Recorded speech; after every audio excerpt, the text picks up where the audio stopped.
this time,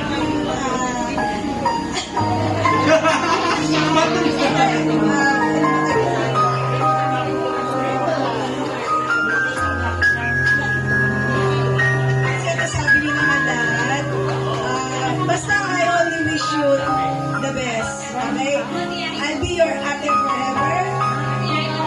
Umawi na ako kasi alam niyo naman, Mikey, sa mga ate siya lagi ako nandun.